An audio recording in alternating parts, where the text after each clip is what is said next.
Merci, Monsieur le Président. Le régional de développement de la formation professionnelle permet la coordination des politiques régionales redéfinies par la loi de mars 2014 qui ont pour l'objet l'analyse des besoins du territoire régional, notamment en matière d'emploi, de programmation des actions de formation professionnelle des jeunes et adultes, compte tenu de la situation et des objectifs de développement économique de notre territoire, qui est une étape d'importance, c'est vrai, pour la conduite d'une politique territoriale de la formation optimisée dans notre région.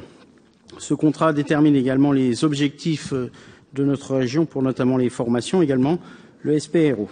La loi précise, Monsieur le Président, que la formation professionnelle tout au long de la vie vise à permettre à chaque personne d'acquérir et d'actualiser des connaissances et des compétences favorisant son évolution professionnelle, ainsi qu'à progresser d'au moins un niveau de qualification au cours de sa vie professionnelle.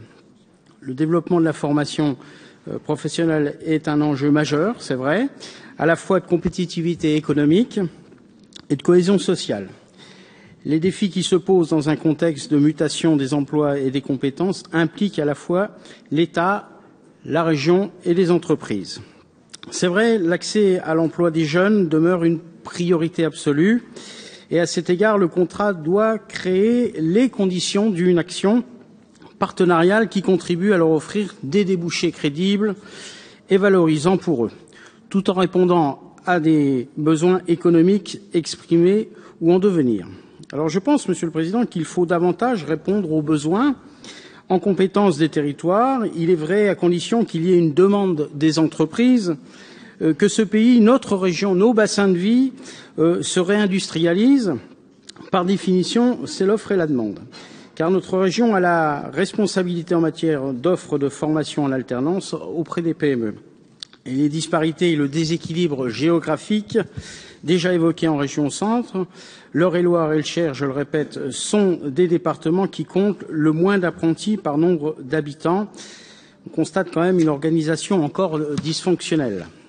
Alors la loi du 5 mars 2014 prend acte de ce rôle de pilote, de donner à la région les moyens afin qu'elle coordonne plus efficacement les multiples acteurs éparpillés, comme cela a été dit par ma collègue, de l'orientation professionnelle. Monsieur le Président, ce contrat englobe plusieurs résolutions. Certaines nous paraissent acceptables pour un grand nombre, mais je vous rappelle tout de même que nous sommes plus touchés, par exemple, par l'illettrisme que d'autres régions et qu'il faut créer pour tous les conditions d'une orientation choisie et réussie et non subie. Définir, connaître les besoins, répondre aux besoins des citoyens, des entreprises aussi, et apporter des réponses aux besoins exprimés par les publics de la région. Voilà.